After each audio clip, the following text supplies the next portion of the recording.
Hello, friends. Good day. This is now Chaia, episode 20. And our next story here makes a big jump from the time of Jacob towards getting reconciled with his brother Esau to the time when he has finally settled back in Canaan. This time, Jacob now has 12 sons, one daughter, Dinah. And his youngest son, Benjamin, was born during a difficult childbirth that resulted in the death of his mother, Rachel, in Genesis 35. And so Jacob had two sons from his favorite wife, Rachel, Joseph and Benjamin. Owing to this special affection he had for Rachel, who just passed away, Jacob felt drawn much closer to his two sons with her, especially with Joseph, than with his other sons, with Leah and with the two other maids, Zilpah and Bilhah. He describes both Joseph and Benjamin as the sons of my old age, an expression of the very special fatherly affection. Jacob gave Joseph a new and colorful long robe, to the dismay of his brothers. He is definitely a favorite son of his father, and his brothers are not happy about it. You see, favoritism of parents is something quite familiar in many, if not most, families that we know. Perhaps your own family could be having this kind of experience too. You could either be the favorite or the least favorite of the parents. A child could be showered with much attention, special care, and even set apart gifts because he is mama's boy or daddy's girl. But certainly, the least favorite could be suffering the effects of being ignored, being bypassed, feeling less loved, if not loved at all. And of course, we know also the effects of favoritism, especially if it is too obvious, too bluntly practiced by the parent. Especially the way Jacob expressed his special affection for his favorite son, Joseph. Thus, we can understand the reaction of the brothers of Joseph. They see their father as unjustly, unfairly treating them, as they see how he openly showers Joseph with much attention and even with a very special gift. We can understand and perhaps relate well also with this kind of family dynamic. It could be part of our own family history and experience too. But Joseph had contributed to the intensification of the hatred of his brothers for him by sharing with them a series of dreams. He is quite a dreamer. And these dreams of his indicate a vision of a future when Joseph would appear to be a person of high position and rank, before whom his brothers would bow down. This means quite a reversal of relationship would be coming. The elder ones will be bowing down to the younger one in a most unprecedented, untraditional manner, and very much against the prevailing culture of the times. This is something the brothers could not accept. Because of these dreams, they hated him all the more. And here in our story, we find Joseph, now a young, handsome man at 17 years old. Yes, At 17 years old, he has been dreaming already those dreams when he will be elevated to a position of power and privilege. Yes, this is something the brothers could not take anymore. And with this kind of dynamic going on in the family, we can expect some untoward consequences that will one day blow up with deadly and even violent manifestations. And indeed, it blew up one day. We know what happened to Joseph when he was sent out by his father Jacob to check on his brothers who were shepherding their flock at the area of Dothan beyond Shechem. As soon as the brothers saw him coming, they immediately conspired to kill him and then throw him into a pit just to silence him and put a stop to the fulfillment of his crazy dreams. One of them even said, "We shall see then what will become of his dreams." But it is the maturity and sense of humanity, kindness of the eldest son Reuben, who prevented the almost certain murder, the murder of Joseph. So instead, he was just stripped of that multicolored robe given by his father, and then they threw him down into a dry pit, hoping that he would eventually die there of hunger and dehydration. But Reuben was actually thinking of rescuing him later and returning him to his father. Favoritism indeed breeds so much jealousy and hatred, and eventually it can explode into something deadly and violent. And this is what this story of Jacob and his relationship with Joseph tells us. But there is something more in this story that we need to discern.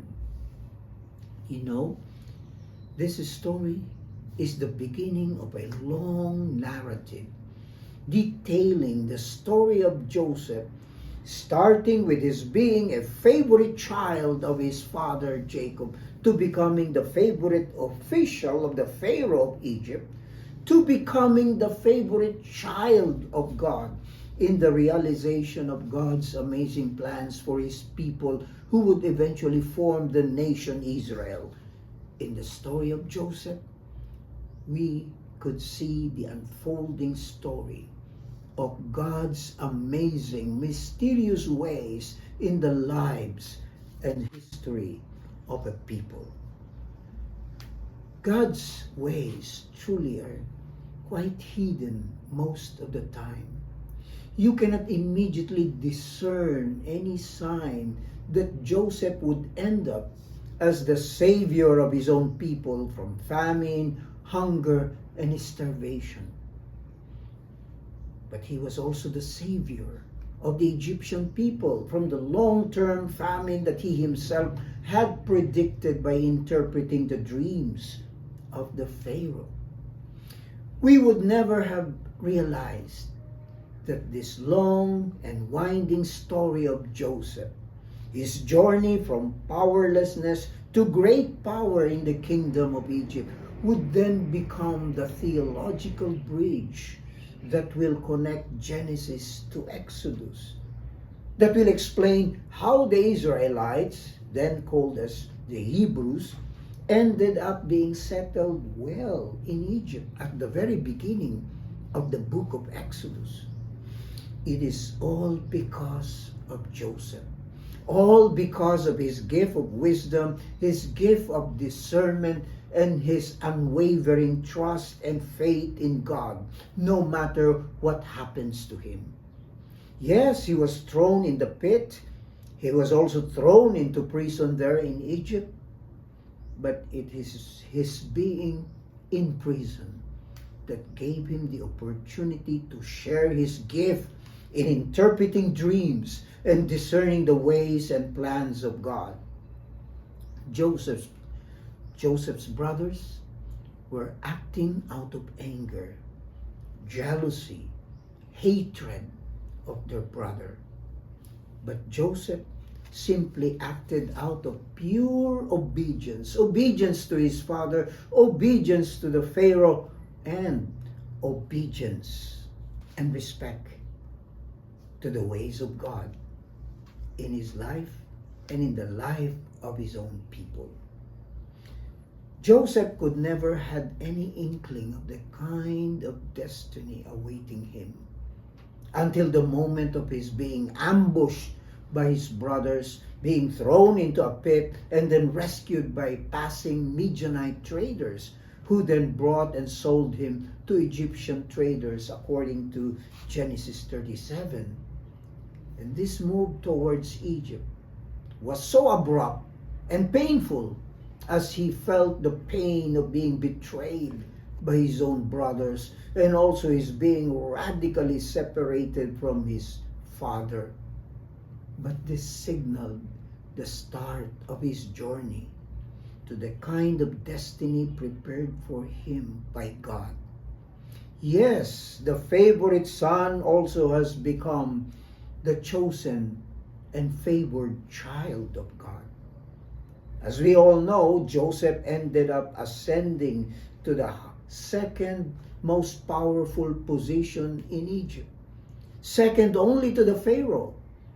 He was the most trusted officer by the Pharaoh, who was so impressed by his gift of wisdom and ability to interpret dreams. Throughout the story, it is us, the readers, who can now perceive the hidden but sure ways of God. We may not always see how God acts and works out his will and plan in history. But even in our own life story, we may not be able to discern the kind of mystery and its hidden meaning in the series of events that happen one after the other. The ways of God are many times are also hidden for many of us, especially for those who, like the young Joseph, who initially may have been suffering the slings and arrows of outrageous fortune, the pains and pangs of hatred and violence. Sometimes in the midst of persistent challenges, crises, and seemingly insurmountable problems in life, it becomes difficult to see the ways of God in these very complicated times that we live. But the same are the times of Joseph. One thing we can also see from the story of Joseph: the ways of God seem to be, most of the time, hidden, hard to explain, hard to discern well. But the ways of God remains sure and steady in the realization of his plans. It is not wavering. It remains sure and certain in the accomplishment of its goals and plans for his people. In a way, Joseph simply trusted and allowed God to use him as the instrument in the realization of the divine plans for Israel. Joseph never wavered a bit in his trust in the Lord, even in the most painful and discouraging moments of betrayal and separation from loved ones. Truly, the favorite child of Jacob has also now become the favorite child of God and a primary instrument in the carrying out of God's will for a beloved people. Unwittingly, Joseph's brothers were also carrying out actions and schemes which in the end contributed to the fulfillment of God's plans for Joseph. In effect, the brothers have unconsciously become God's instrument in the realization of God's plans, although in a much less noble but still crucial manner. This also shows that no matter what, and in spite and despite of what the brothers have done to Joseph, They remain part of God's favored and chosen people, chosen to become God's instrument in the fulfillment of a very crucial role in the divine history of God with Israel. Yes, sometimes what we may perceive to be quite wicked and evil schemes in our time, this may eventually become part of an overall grand design of God for the establishment of what is truly for our own good and for the good of our people. That is, for those who would truly trust and believe in His divine but inscrutable ways in history. Sometimes it could take a long time, sometimes years and even decades. The unfolding of God's redemptive plans may take time and may even pass through times of great challenges and testing, and through times when it seems God's ways and presence may seem to be silent and absent, not really there. Those are times when the more our faith and our trust in the Lord is tested. But those are times when so much faith, so much trust is still expected of us.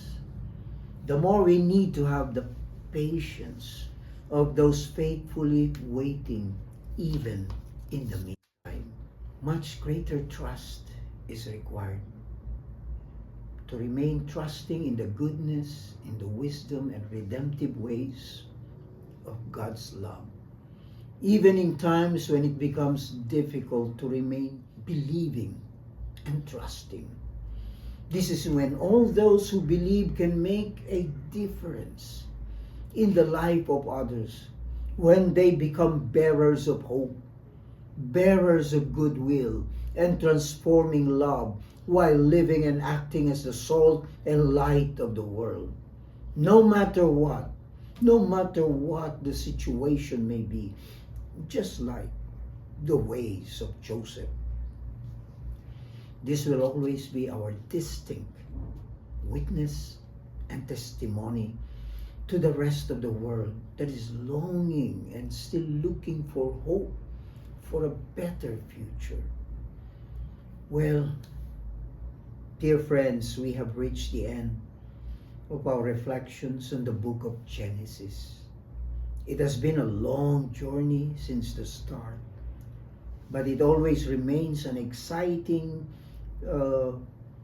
journey every step of the way. We will proceed next to our Chaia reflections on the book of Exodus, probably after a brief review of the lessons and themes we got from the past episodes. But at the same time, we would like to open this program to receiving your reactions on the whole series.